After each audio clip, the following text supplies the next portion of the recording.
All right, we're live. I'm sitting here with Melanie Lynch. Thank you so much for coming on the show. We've already had an awesome conversation before the show. So I'm anticipating this being a really fun conversation. How are you doing? I'm great. Thank you for having me on the show. Yeah, and like we were talking about before, this has been something that has been on my radar for a long time. I've seen you on social media. I've heard nothing but great things about you. And I'm really happy that we finally get to meet and interact, and you're finally on the show. So welcome. Thank you. I feel like I know you, as I said, because I listen to your show all of the time. And so our first conversation was that little bit of that awkward, like, I'm not worthy because I know you so well. And this is like the first time you're like meeting me. So now I feel like I know, like that you know me a little bit and I know you a little bit. And I think we can have a great conversation together. Yeah, that's what it's about, right? Like building these kind of relationships so that we know each other a little bit more personally. And this is a great thing that I can see you, even though I'm in Saudi Arabia, and it Mhm. is, what is it, 8:30, now over here in Saudi Arabia p.m. And it's cool that we can talk and we can see each other, and technology is pretty amazing, especially nowadays, right? Yes, absolutely. Okay, so I want to jump right into this. So on your profile in on Twitter, it says that you do roller derby. Yeah, Okay, so yes, I I do. want I want to start off with that because I think that's so fascinating. I think it's so cool and so fascinating, and I want you to tell me all about roller derby. So let's start from the beginning. Okay, Oh my gosh. let's start with what is roller derby for those who might not know what roller derby is. What is that? Roller derby actually resurged from what we know from like the 70s, where it was more like staged in WWE and it was on bank track and it was, but as a child, I loved it because those women, I mean, that was the first type of woman that I saw that was empowered with sports. I didn't know as a small child, like that's staged, that's not quite real, but it still took a lot of athletic ability. And my dad was fascinated with those women. And as a daddy's girl, I was like, of course, I want to do anything that my dad thinks is cool. So fast forward many, many years, and roller derby wasn't really a thing. It had died out. And in 2006, in Austin, Texas, so your home state, Yeah. there were some women who decided we should have a fundraiser. Let's learn this thing called roller derby. So let's practice for like 6 weeks and put on a show and raise this money. And that's what they did. And the people loved it and the women loved it and said, why are we going to stop now? So And so so how it does it so how just, does it work? You're roller skating, right? And there's with two quads. teams. Is that so? You Yes. have to kind of Hmm. explain it to me too, because I know I've seen it. I've known of it. I know Yeah. Houston has like a roller derby scene, but Yes, I they but do. I don't know much about it. So you line up in a straight line, shoulder to shoulder with your own team, so four across, Hmm. and then there's another team behind or in front of you, depending on which department you got. And there's two jammers behind you. They have the stars on their helmet. When they say 5 seconds, your heart just races because in 5 seconds the whistle's going to blow, and everyone, it's like just a crash cart train wreck. And those jammers are trying to get through, but it's the only sport you're playing offense and defense at the same time because you don't want the other jammer to get through, but Mm. you're trying to assist your jammer to get through. So the first one that gets through is what they call the lead jammer. So when she comes back around, every girl of the opposite team that she passes, she gets their point. So even if a girl passes you, you can try to get back in front of her, hold her back so she doesn't keep skating around and around. It's very violent. And you have to be careful because as you're harassing somebody's jammer, if your head's not on a swivel, some angry blocker will come over and knock you off your wheels. So Uh-huh. you've got to be able to play offense and defense at the same time, and you've got to be able to control that fear because it's so intense, and you've got to get it to that manageable level to where it helps you and not just so So when that's you what got roller into derby is. this and you started that fundraiser, did you know all there was to it? Like, I know you had seen it as a young child, but did you know, like, I'm gonna get hit, I'm gonna hit the floor. There's some violence involved in this sport. Well, I didn't get involved in 2006. That was in Austin. So this was many years later, 6 years later. I got involved in 2012, and it Hmm. was really growing. And I actually saw a girl, and she had a roller derby shirt on. And I said to her, "What is that?" And she said, "We have a local roller derby team." And I was like, oh my gosh, how do I get on the team? Now, mind you, I was pushing 45. So it's not like I was some 25-year-old, like, oh, I'm a spring chicken. And she said, yeah, there's tryouts in 2 weeks. And I'm like, how do I get my skates? Like, where do I get stuff? And she said, maybe you should slow down a little bit. You want to come and see one of the practices? And I go, yes, that too. But can I get my skates? And what else do I need? Like helmets, like what else? And she's like, I really caution you to like not buy everything until you think you're going to like it. And I said, I'm going to like it. I've liked it in my mind my whole life. And so when I got there for that tryout, reality hit me. I was like, wait a minute, I haven't skated in almost 30 years. What if I get cut? And I started crying so hard, I went to put the keys back in my car and I wanted to leave. And because the thought of my dream dying, but then also there was this thing inside of me saying, I don't want to have that woulda, coulda, shoulda. Yeah. And I had to fight through it. And that's where my keynote was kind of born out of that. I just said to myself, I have to give myself permission to fail. If you go in there and if you fail and you get cut, you're going to take skating lessons and you're going to, do things it would take to get on that team. But the first day I went in, the coach, he made it safe to fail. He said, I'm looking for girls who fall down. Instantly, I was like, oh my God, he's going to be looking at me. And he said, because if you don't fall down, you're not going outside of your comfort zone and you're playing it safe. So every drill he gave us, like the first one after he taught us to fall, was jump over like a 3-foot cone. I knew I could jump over it. It was that silly landing that was going to be tricky on 8 spinning wheels. Yeah. But I knew I was going to fall and I knew I would get praised for trying. And so he made it so safe. And from that day on, every day was just growth. So I kind of take that into my own teaching. How do I make it safe for kids to fail around me so they try new things? Yeah, that's such an important skill to have, right? And that's such a great analogy because that some of the best learning comes from failing and then what you do with that failure. Because do you get back up and do you keep on trying? And then like you said, so if you create an environment where these things are expected and even praised, then you're changing the dynamic of failure. Instead of failing and then quitting, you're failing and trying again because that is what we do. Exactly. So that every day I was just able to give it my all and in Derby, it's also a culture where if you fall, it's it's what we do. Yeah. And then with all of those fallings, you just learn where to catch your skate and how to shift your weight. It's like any physical skill. And then it's really funny when you know better and then you just slip and fall. So that's the only time Derby girls laugh at each other is when you're just standing there and all of a sudden like flunk and Yeah. you're down on the floor. But that's what's interesting too, because that happens in life also, right? Like you know exactly what's going on, but every now and then you Oh just my whoop. God, yes. Drop that. Oh, Absolutely. yes. So do you think so how did it happen? Was it like a chicken and the like a chicken and the egg type of thing? Do you think you took some of the lessons that you learned in teaching and in life and in the things that you do and take it into roller derby, or do you think some of the lessons that you learned in roller derby translated into the things that you did in your professional life? It was definitely the latter because in my professional life, I always worked hard. I was always what I thought a good teacher, but I was so hard on myself. So I would grow just small amounts at a time because I would, it was like a baby pool, stick your toe in the water. But with roller derby, you can't do that. And literally it was just falling down, getting back up, falling down, getting back up and seeing the progress. And that is when I just realized, failure, I really would rather fail numerous times than not try. And that's when I just decided to start going for things. And somebody asked me to co-write a textbook. Before Derby, I would have said, I'm not an author, no.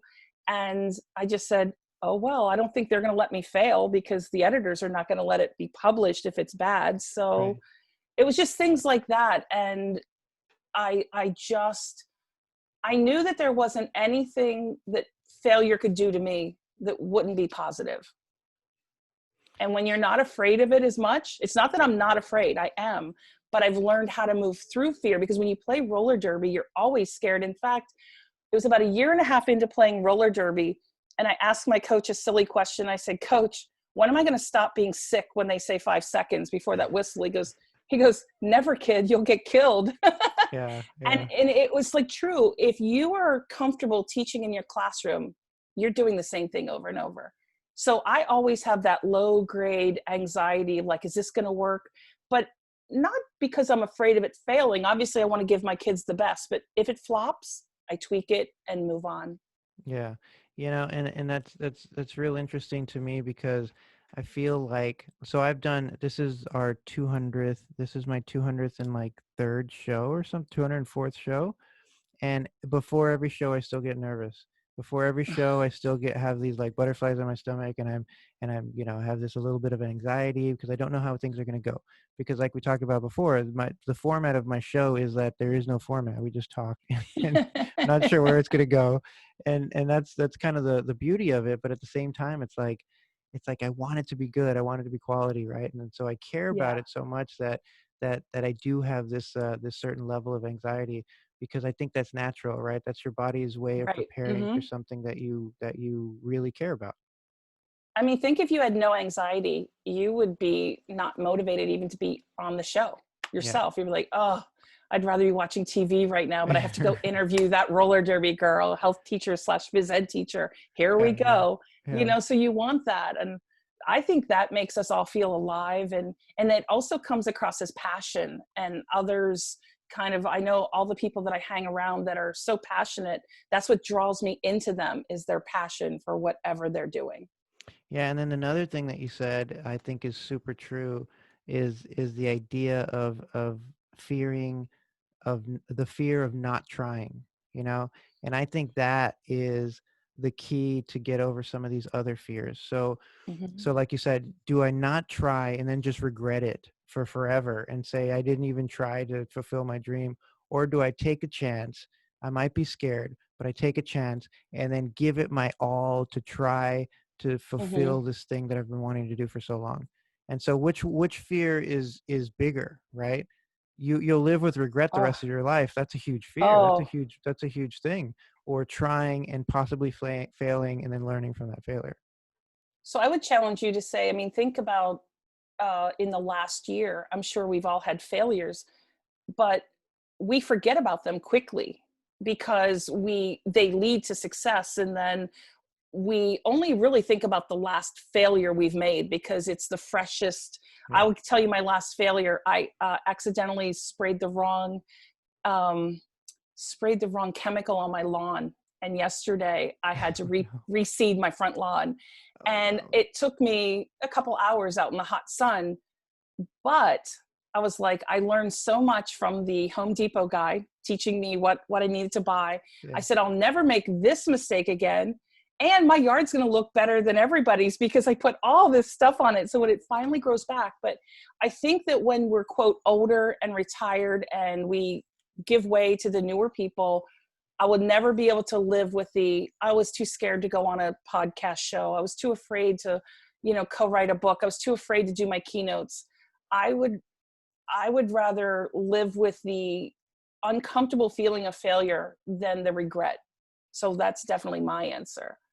Yeah, and Mike Casala has been on the show a couple times, and last time he was on the show, he was talking about failure, and he said, it was a quote that I love. He said, "Failure is free advice of what not to do next time." And I was like, "That's perfect." So you fail, it's like it's okay. Now you have free advice, and then won't do that mistake again. You learn from it, and you move on, right? I have an acronym. It's not my original acronym, but I use it. FAIL stands for first attempt in learning. Yeah, that's a good one. And so, I mean, nobody masters anything the first time out. They may do okay the first time out, but they're not going to master it. So, and that poster is in my classroom because I want kids to know Yeah. failure is expected, and that's where you'll grow. Yeah, and I know we were talking about this in the beginning of the podcast or before the podcast. My move to Saudi Arabia. I think that was one of the things when we decided to move to Saudi Arabia that we wanted to take this opportunity to kind of step out of our comfort zone and it was scary. Like, I gotta tell you, it was really scary. And to so all that was, it was scary enough to decide to throw my name into the hat and do the interviews and try to get this position.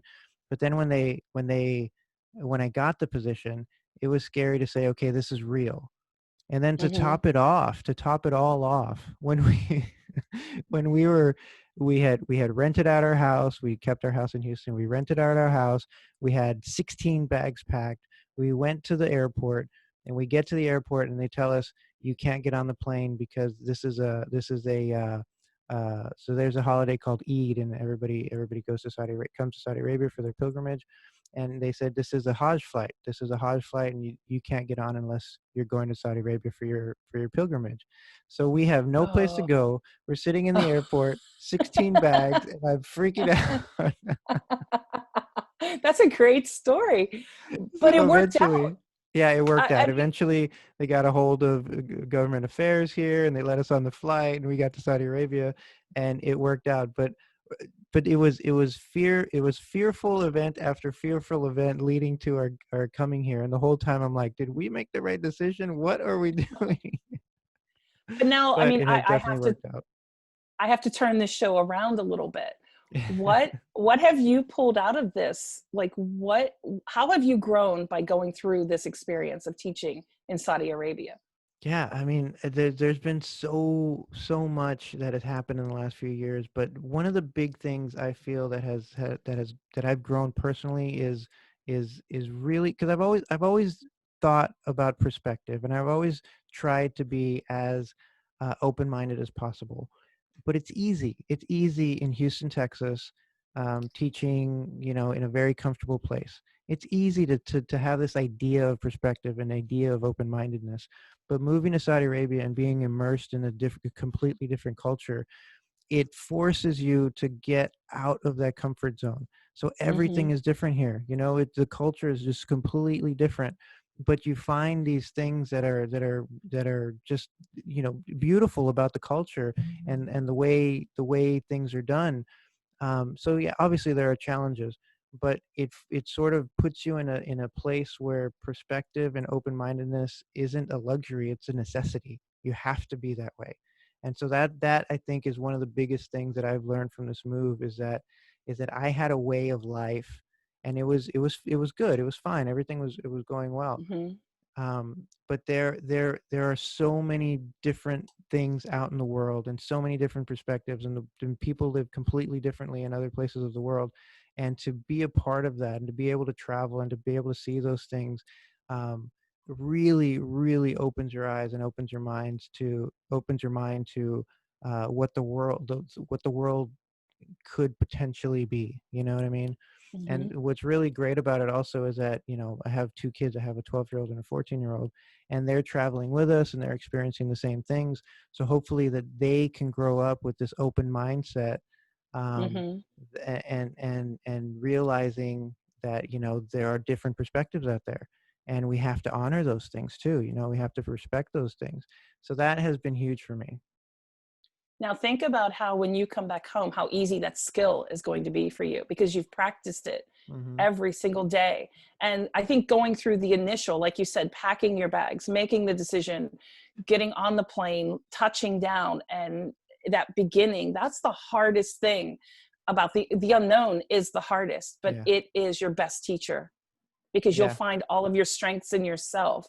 And so ever since roller derby, these are the lessons I've taken for myself and tried to expand. And sometimes um, they're not comfortable at all, and sometimes they're my choice, and sometimes they're the choice of like the pandemic. It's like, hello, Yeah. here, this is our new way of life. And I feel like there is nothing I can't handle. Now that doesn't say I don't cry, I don't have my anxiety, I don't have my meltdowns, I need to rely on my friends, but there's that voice in me always internally saying, you're going to get through this. And that's what derby gives me. Yeah, and see, it's this is another thing we were talking about before. This idea that I've been playing around with, that I've been trying to learn more about, of being anti-fragile, and Mm. learning from your mistakes and becoming stronger from falling down and getting back up. So, for instance, in my life, like you were saying, we're kind of forced to live this open-minded life now, right? And so when I get back to Houston, or when I get back to the United States, if we go back, maybe we go to a different location in the world, but it'll be that much easier because we've lived through the struggles, and it was Hmm. hard, it was hard trying to figure everything out, but we lived through the struggle. We figured out how to thrive through that struggle, and now we're stronger for it, not only individually but as a family, right? And so the next Absolutely. time we have these struggles, we'll be equipped to handle those things. And like you said, now we have this crazy pandemic that's sweeping the world, and it's about how we kind of get back up from this, right? That's going to be the difference that we can take forward and make like reasonable, or make like significant changes to the way we approach things. And another thing that happens when you're not afraid of failure, you can help other teachers because it is scary to put your work out online. Hmm. What you're saying is, I think this might be beneficial to somebody else. And there's always that person that can nitpick something and say, well, Yeah, you know, and I think going through this process, I'm okay with that. yeah, Whereas I don't know that I would share as much of my work online. And that's our whole motto, teachers helping teachers. It takes an amount of courage every single share, because sometimes you share and it gets a lot of likes, and sometimes someone makes a comment on it, and you just have to have that thick skin and just say, I'm still going to share because I believe in my work. It might not be for everybody, but I'm going to share it. And that, when we all can get past our fears, we would all share more. hmm, And we would, I mean, because of social media, we're coming together so much more than ever. I mean, I can spend a whole day scrolling through people's and like plucking cherries from a tree and yeah, trying to figure out how I'm going to use this stuff. So I think it just helps us as individuals. It gives us resiliency for sure. yeah. So can you talk about that a little bit, about your sharing? I know you're an open national trainer. Talk about how that all started, and kind of sort of your role in open. I don't know if I have a role in open. I'm just one of 65. It all started, um, I had met Aaron Hart, and Mhm. he's also a Penn Stater like myself, and was aware of open trainers and what they were doing. And Aaron just came up to me at James Madison University and said, whenever you're ready to be an open national trainer, just let me know. And I think, I mean, I can't speak for Aaron, but I think it's that I had that quality of sharing. Just Mm. anything I had, I wanted to share. And that's what they're looking for. It's not just that you're a good educator. It's that you can let your ego at the door, and know that everybody is really good in the room, but that you're willing to share and you really want to solve this problem. Like you were talking about, just differences of people. Not everybody has what we have. And I think if you understand that and you want to make sure it's as equitable as possible for teachers and students to get quality physical education, quality health education, I think Aaron just has an eye for who has those philosophies and who's Mm. actually putting their money where their mouth is. You can't just sit on a show and talk about it and say, I care about equity. I care that to share. I think he has to see you physically doing it, and he's got his eye. And there's always other trainers. Who knows? Maybe somebody else said, keep an eye on this person. I'm not sure, but I know I was extremely flattered. I was like, and I'll be honest, the very first little thought in my mind is, I'm not worthy. But I was like, because it's scary. I mean, if you look at the open national trainers, they produce and they are awesome. But then you have to look inside yourself and say, I wouldn't get the invitation if something wasn't seen in me. Yeah. So, Yeah, and I feel like sometimes that's the hardest part, right? To have, because I feel the same way. I always have that sort of voice in the back of my head saying that, I might not be good enough, right? And that's the hardest part sometimes, to get past that and saying, you know what, I am okay, I am good enough. And sometimes that's exactly. like this mental challenge, this mental block that you put in front of yourself, that doesn't allow you to take some of these risks and share, and do some of the things that you might be passionate about. Mm, definitely. So tell me about, you were the 2016 Health Teacher of the Year. So tell me about that. How did that go? How did that get started? That's a huge, huge, enormous accomplishment. And talk about having this feeling of possibly not being worthy. Was any of that going on when Oh, you were nominated? well, I'm sure you know the process. First, you have to win your state. Hmm. And then after winning state toy, you need to win your district toy. I was overwhelmed when I won Eastern District Yeah, that's toy awesome. for That's health such a education. huge, like even the state, like that's such a huge accomplishment. That's so amazing, right? I I was excited about it. I mean, it definitely, I spend many, many, many hours on my work. So it was nice that somebody, but the thing I would say to people when people say, how can I be a national teacher of the year? Or how can I be a district teacher of the year? There's no shortcut. It's called just work your tail off. And you don't do it like, I didn't even know about these awards. You do your work and then you get recognized for it. Yes. And then you're shocked. You're like, oh my gosh, like thank you, because there's so many hours and, like I said, failures along the way, tweaking and doubt and all of those different things that go into it. But when I won district and you go through the process to film your lesson and go through the interview process, it was such a lengthy process that you basically, you open your soul and you look inside. What do I do well? Okay, that's the easy part. Okay, I do this well and I'm creative and I like to share and I've done this and I've done that. Where are you struggling?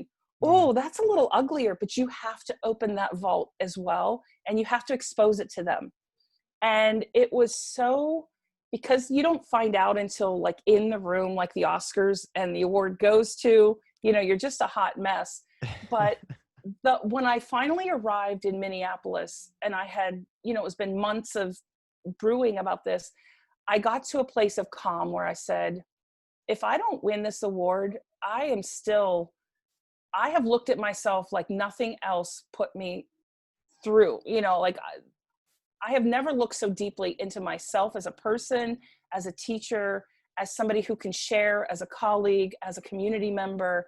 And that is award enough. But then when they called my name, I didn't know if I'd be able to stand. My knees were so weak. And it just, it's nice to be recognized, but I have a quote that's at my gym and at kickboxing, and I wrote it down so I wouldn't stumble on it. And it says, "Success is never owned; it is rented, and the rent is due every day." So Wow. that award, although nice, it's like that's what I did in the past, and so every day. Now, on the flip side, I don't try to be National Health Ed Teacher of the Year every single day. We can't. But as far as to be successful every day, that is my goal, to give my best, to fail, to learn from it, to grow, and to be successful. Yeah, and it reminds me of a quote from John Wooden when he said, "Make every day your masterpiece." Exactly. Yeah. So, So you strive for that, not necessarily making it every day, but that's the goal. We're aiming for that. Sometimes you fall mhm. short, and that's okay. Oh, absolutely. And then we have to give ourselves grace, Yeah. because I know that I always come from a place of selflessness, of trying to give work to others and help my students. And if I fail, it's like, sorry, Jesus, thank you. Like tomorrow, dust yourself off and tomorrow's another day. And I find that people are so gracious when you give them things for the most part. And they're just, you know, I keep in mind that some people have young children, some people might have ailing parents, some Mm. people may have reasons why they don't have the time to do it themselves. And so I feel like it's my duty that I have time and I have the energy. So why not share it? Yeah, and I think that comes from a place of genuine. Uh, it's sort of like a genuine want to help and give. You know what I mean? And Hmm. and that's what I think is so unique about people like yourself. Like it's real, it's genuine, and like you said before, like you can't fake these things. Like Hmm. if you have this compassion about you, then it sort of shines. It people notice it, and the students that you teach notice it. And so if you have this compassion about you, then it's more likely that they will also give back, right? And so that's what you want to do. Absolutely. You want to have Empower this. them. Yeah, you want to have this like genuine relationship with them where they know that there's this mutual respect between the two parties. Exactly. So tell me about, okay, so you get to, so would many would consider like the top of health education, the health education teacher of the year. Like that's Mhm. again an amazing honor, an amazing accomplishment. And then you decide to take a risk, to take a chance, and you move to a different city and you accept a position teaching health, but also teaching advanced PE. So tell me about that transition and what was going through your mind when you said, okay, let's take this risk. Oh my gosh. So, you know, like you said, I was comfortable in state college. I mean, I was still creating, and there was always a low level like struggle, but my my principal, who was so supportive, left, and the new principal was not supportive of me presenting around the country, doing anything. And I knew that if I wanted to continue on what I was doing, I needed to leave. And I Yeah. was getting some, interest after the award. And this opportunity in Pittsburgh came up. So I interviewed for it and I got it. And I was like, wow, I've been in state college for 27 years. I spent my undergrad years there, my graduate school years, my teaching, raised my son there, and then just sold my house, packed up 27 years worth of stuff and went, west. And I was so nervous because they said, well, we have this first period advanced PE class with all girls, and we'd like you to teach it. And I was like, phys ed, oh my gosh. I'm certified, but there's a difference of being certified and knowing what you're doing. And ironically, I went to college to be a phys ed teacher and then fell in love with health education the year I subbed. And then that's the route I went. So yeah, it took every ounce of courage. And I think sometimes, and maybe you can attest to this, you can't sit around and think about it too much. You've got to make your decision, pack your house, and you've got to go. Because if you sit down and slow down and think about all the reasons you shouldn't go, you can talk yourself out of it very, very quickly. Well, we actually went through that process. We sat down and tried to talk ourselves out of it. No. So, I mean, I landed there and they asked me if I would teach it. And I said, sure. Like, it was scary.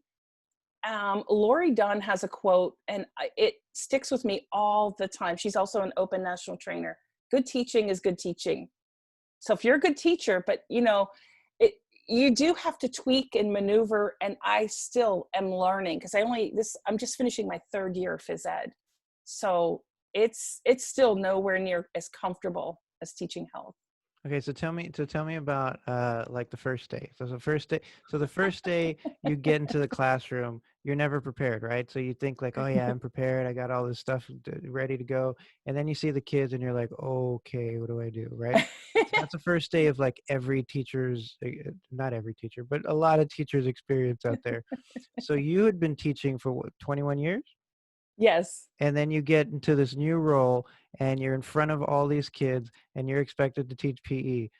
Tell me about that. What was going on? What were some of the struggles? How did you handle that? Well, the first day, all of the phys ed teachers, there's usually 4 per period. We were all in the main gym doing like a dance kind of get to know you. And dance is not anything with my specialty. So it's like, oh my gosh. And then we had like maybe 10 minutes to talk with them. And my biggest fear, and I'm one of those, I can't hold back when I'm nervous. I just kind of spill the beans on myself. I said to the kids, I said, I'm brand new at this and I'm so nervous, I could die. I said, but I'll work so hard for you. And I said, I'm going to be learning and growing with you. And I said, every day is going to be a new day. So if you're scared to take advanced, please let me be your role model of failure because I'm going to fail you some days. Yeah. And, and so, but I had colleagues who we only teach 4 items, like 4 curriculum points. We teach cardio, strength, adventure, and biking. And then we rotate through it 3 times. So, and with the advanced, they take it every single day. They have phys ed every single day all year long for like 40 minutes. So it's it was intense to learn, like that I was going to have a brand new lesson plan that kept building, but I had that support system. And the thing I would say is I asked for help. I Hmm. said to my colleagues, I'm nervous, I'm scared. And they would sit with me, they would teach me things, and then I would sometimes cry. I was like, I don't know. But I always knew within myself I could do it. But I have to tell you, the anxiety was probably the highest because I had this expectation of being so good at it. Yeah. And then one day I just said, you're not going to be as good at phys ed as you are at health right now. Just go back to those basics: relationships, caring about the kids, and teaching to the standards. And if you do that, it will never suck. It might not be the greatest, national phys ed teacher of the year worthy lessons, but when I gave myself grace, that's when I could just take a breath and say, whew. But looking back, wow, that struggle was real. Yeah, I know, like one of the things you said about expectations, I think sometimes expectations is also one of those obstacles that we put into our own way sometimes. I know when I first got here, I'm teaching kindergarten PE now, right? And when I first got God here, bless you. and God bless kindergarten has you. always been, it's always been rough, but I'm teaching kindergarten PE now. And so when I first got here, Andy Vasily is my pedagogical coordinator. And I mean, Andy to me is like, oh my gosh, he's such an amazing teacher, right? And so to be able to work with him closely, I was like, this is a great opportunity. This is going to be amazing. And his job is basically to come into my class and observe and take data notes for me and things like that. And we have this collaborative relationship to try to make me the best teacher, give the kids the best experience that we can. And so he decides he wants to come in and do an observation, just check things out. And I was like, okay, no problem. Just name the class, no problem. So he picks the most challenging class that I have. And I was like, of course he would. Of course he would pick the most challenging class. And so he comes in and I kind of give him a warning, like, oh, these kids are crazy. Just okay, just give me some peace. And he goes, no, don't worry about it. And I'll never forget it. He goes, show me the magic. And I was like, oh my gosh, these expectations are just getting higher and higher and higher. So needless to say, the kids come in and it's a disaster. It's a complete disaster. And the kids are all over the place. And at one point we had these mats on the stage and a group of kids goes running up to the mats and they're playing on the stage and I'm running around trying to wrangle them together, and it was just a mess. It was a complete mess. And then Oh. afterwards I just felt so defeated. And he was like, hey, no big deal, don't worry about it, we'll fix it. And so we met and met and met and we planned and we figured it out and we figured out what we could do to make it a good experience for everybody. And that failure was really important for me because you know, I kind of put those expectations on myself as well, right? So he had these expectations for me, and I put these expectations on myself. Like I should be a really good teacher. I've had the experience. I've done all these things, right? And I should be up here. And then the kids kind of level you out, so to speak, right? And they say, yeah, you might think you're here, but I'm going to show you where you actually are. But that was a really great humbling experience for me that helped me learn how to again put these things into perspective and say I need to be more in the mindset of a 5-year-old than in my own mind, right, in my own head. And that helped me become a better teacher. It's like that acronym: first attempt in learning and free advice for later, so Exactly. Yeah, but without some of those big failures, then why make changes? Everything's working just fine, I'm not going to make any changes. But then when something exactly. just blows up in front of you, you're like, we need to make some changes. Pain brings change, Yeah. and change is necessary in education. And that's why when you are having success, you have to ask the kids. The other day I had a few students got online with me to just ask them, what is it like for you to be a distant learner?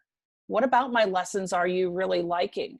How could I change my lessons? Like, what don't you like? And there was a silence, and I said, look, this meeting is not about let's toot my horn. This meeting is about how do I become a better teacher? I said, because unfortunately, this could be our reality in the fall. I hope Mm. not. But how do I learn and grow from what I'm doing? And like I said, I like that low simmer of anxiety because it really pushes and drives me. And that's why I like being around all the open trainers, because they just have that same exact drive. So what was some of that advice that your students gave you about distance learning? Because I know, again, you know, we're all in this very interesting situation, and we don't know what's going to happen in the fall, right? And here in Saudi Arabia, we're in the same situation. We don't know how it's going to work out in the fall.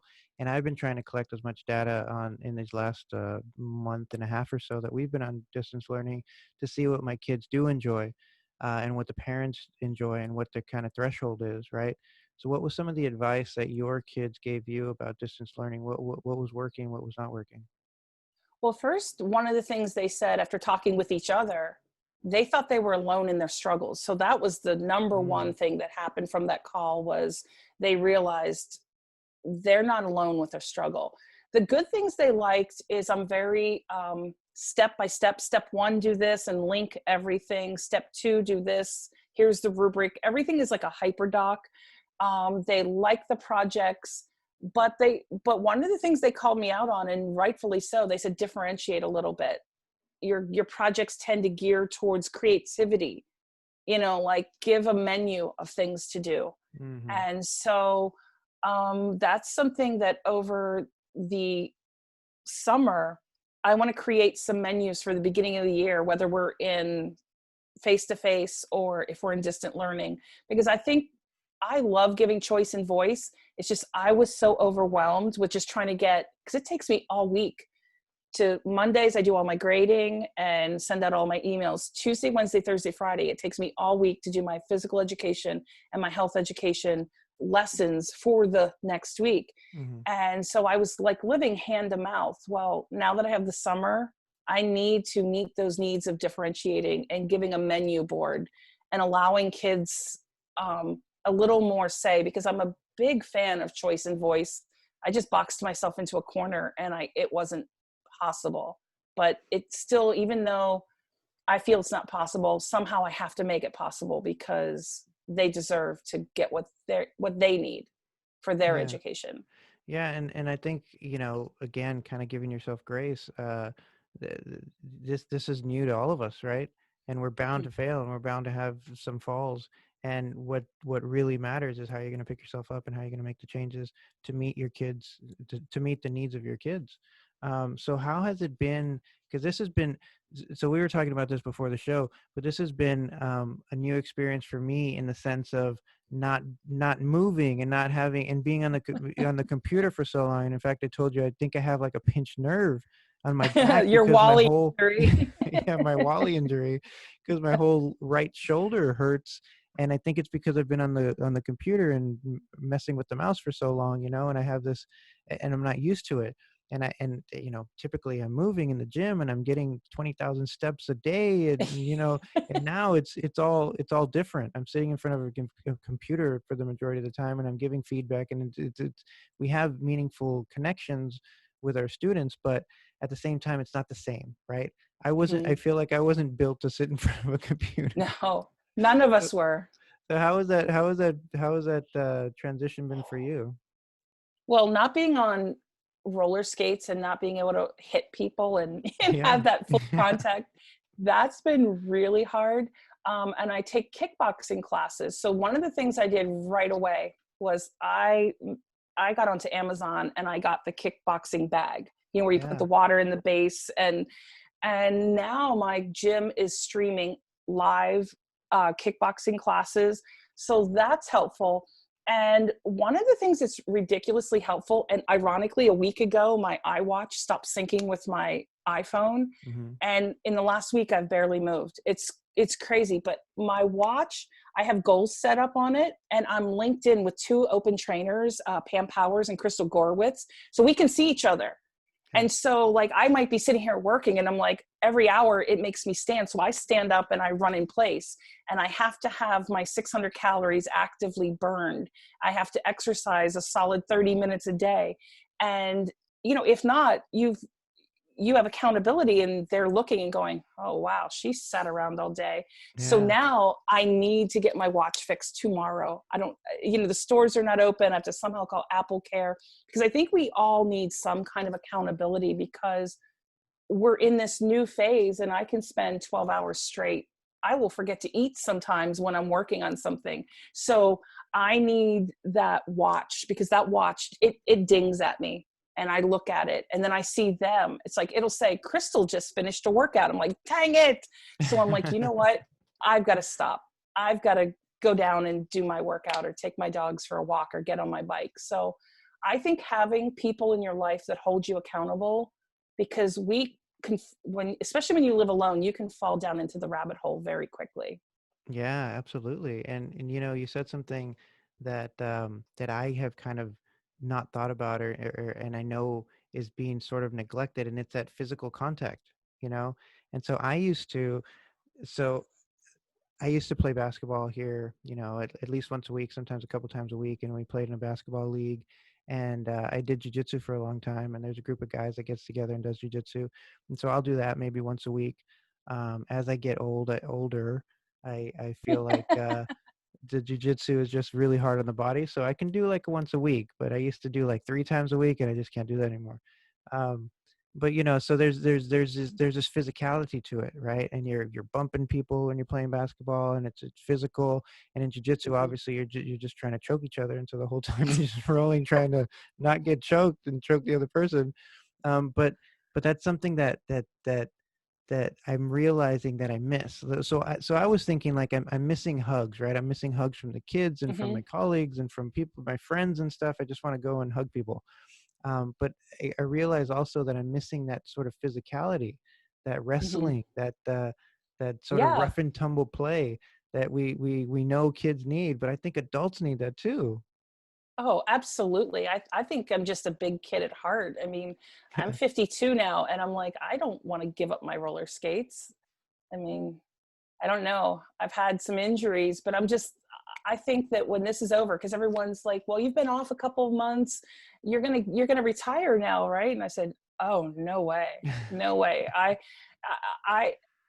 it is truly, I think, being a teacher, because we have to hold our tongues all the time, especially in today's day and age. Yeah. The criticism has to be so sweet. And I just say to my students sometimes, when I think they're acting in a way that I don't think is so, I just like put my fingers together and I go, oh, my derby sisters are going to pay today, like, because sometimes I show up and I'm like, look out, everybody. Because my main thing is hitting. That's what I love to do in derby. And I'm like, I feel like hitting today. And they're like, oh no, if she's announcing it, like, stay away. It's a tough day at school. Watch out. Exactly. That is so funny. Yeah, so I also think that, like you were saying, the accountability piece is really important too. Because another thing that we've started, my wife and I, is running. We're not runners. We're active and we play different sports, but we've never run for distance before. And so now we have this little challenge that we're doing, and we keep each other accountable. So like last night, I ran 2.5 miles, and she was like, oh, well, now I have to go and run my 2.5 miles. And so today, once curfew is up at 10 p.m., she's going to go out and run her miles. And so we're keeping each other accountable in that way. And I think you're so right in the sense that that you can make goals for yourself, but sometimes it's real easy to just kind of, well, today maybe not. I'm not going to do it today. That's why you But have if to have somebody's holding you accountability. accountable, yeah, if somebody's holding you accountable, then there aren't those days that could slip by. Exactly. So is that something that you also teach your students? About accountability. Yeah. Well, with phys ed, it's interesting because, at first when we went into distance learning, they had to film themselves using time lapsed or Mhm. use Strava. And then almost immediately, like day 3, no videotaping, no Strava. So then the kids just had to do wellness journals. And I kept really trying to bring those messages, like, you're only cheating yourself. But after a week of that, we decided to teach curriculum, because we're still encouraging them to be active, but kids are kids, and until they really understand the value of all of this activity, they're going to cut corners unless it's something that they deem valuable. So I always say our job is the hardest job. We are trying to sell a lifestyle to a kid that's not ready to buy it. Mm. Sometimes, I mean, sometimes the kids are ready to buy it and sometimes they're not. So that's why we have to be persuasive and do the best we can to, and be great role models. I mean, I kind of tease kids sometimes, like I'll start doing push-ups right next to them. And I'm like, don't let the 52-year-old, out push up you. Yeah, yeah. But it's all in jest and fun. But there are some kids that are just not ready for it. And that's a big lesson I've learned in phys ed, because it's so hard to love something so much and know it's so good for a kid and watch a kid not really rise to that challenge. Because you're like, Yeah. don't you understand? This is good for you. But my colleagues are always saying, just meet people where they are. And I've been trying to do that, meet them where they are. Sometimes I go a lot further than I wanted to go to meet them, but I am trying to live by that piece of advice: meet kids where they are. Yeah, and I think that's excellent advice, especially now in the situation that we find ourselves in. So, Melanie, I want to say thank you so much for coming on the show. If somebody wanted to ask you a question or continue the conversation, what do you think would be the best way to reach you? The best way to reach me is Twitter, and it's Melanie Lynch 52. Um, so that's the best way to get a hold of me. Awesome. And I want to leave you with the last word. So, if you had a last piece of advice, the last final sort of message for the health and physical education teachers out there listening, what would that be? I would say, if fear is the only thing holding you back, like just raise your hands in the air and trust yourself, trust the people around you, go past that point of discomfort and just go for whatever you've been trying to do. Maybe you've been wanting to change jobs, change grade levels, maybe you want to teach health education and you don't understand about skills-based health education. Ask for help and don't be afraid to fail, because I think I try not to judge people, but I have a hard time with people that will not change because they're afraid they'll look stupid or they won't be good at something. But I think what they're shining an unfavorable light on themselves. And I think I think people much more appreciate effort and failure than your feet stuck on the ground saying, this is the way I've done it for 28 years and it's how I'm going to do it. So Yeah. don't be afraid of failure. I mean, join the failure club. I mean, I hope Jorge, you're in that club with me. It sounds like you've had some Yeah, failures. I mean, I've had there's some. a lot of us in that club. Basically, anybody who cares about teaching has failed. And I would also say that it was a quote that I saw. It said, the difference between a master and a novice is a master has failed more times than a novice has even tried. Mm, So that's a even good though one. maybe you've been a veteran teacher, but this is something new, people will give you grace. They won't expect you to be a 25-year veteran teacher doing something that it's your first time doing. So find good people to surround yourself with, have accountability, don't be afraid to fail, and then sit back and watch that success happen for you. Awesome. Thank you. What a beautiful message. Thanks for coming on the show. We have to do this again. I'd really enjoyed this conversation.